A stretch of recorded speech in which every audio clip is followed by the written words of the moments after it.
আদেশপত্র এটাই হলো সেই ভূমি উন্নয়ন কর মওকুফ বা ভূমি উন্নয়ন কর মওকুফ বা মাপের আদেশপত্র।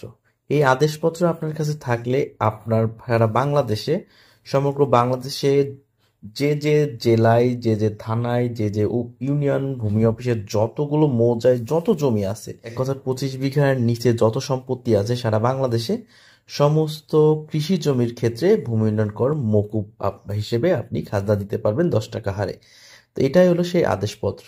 এই আদেশপত্র আপনার কাছে থাকা মানে আপনি ভূমি উন্নয়ন কর মওকুফের আওতায় থাকবেন এবং 10 টাকা হারে, প্রতি খতিয়ানে 10 টাকা হারে আপনি খাজনা দিতে পারবেন কৃষি জমির ক্ষেত্রে।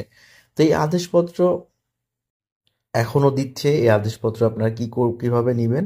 এই আদেশপত্র নিতে হলে আপনাকে উপজেলা ভূমি অফিসে একটা মিসকেস দায়ের করতে হবে। আপনার সমস্ত জমি জায়গার পেপার সংগ্রহ, সমস্ত জমি জায়গার পেপারস কালেক্ট করে সেই পেপারস নিয়ে আপনাকে একটা মিসকেস দায়ের করতে হবে উপজেলা ভূমি অফিস বরাবর। সেই মিসকেসের উপর ভিত্তি করে আপনার সরজমি তদন্তের উপর ভিত্তি করে আপনাকে একটা আদেশপত্র দিবে। সেই আদেশপত্র আপনি আপনার কাছে রাখা মানে আপনার ভূমি উন্নয়ন কর মওকুফের আওতায় থাকবেন এবং সে সাথে আপনি ভূমি উন্নয়ন কর মাপের খাজনা কাটতে পারবেন। আশা করি বুঝতে পারছেন।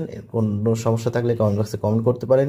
এই আদেশপত্র কিভাবে পাবেন বিস্তারিত আরও জানতে কমেন্টে লিখে জানাবেন, ভিডিওটা শেয়ার করবেন, অন্যকে জানার সুযোগ করে দিবেন। ধন্যবাদ। আসসালামু আলাইকুম।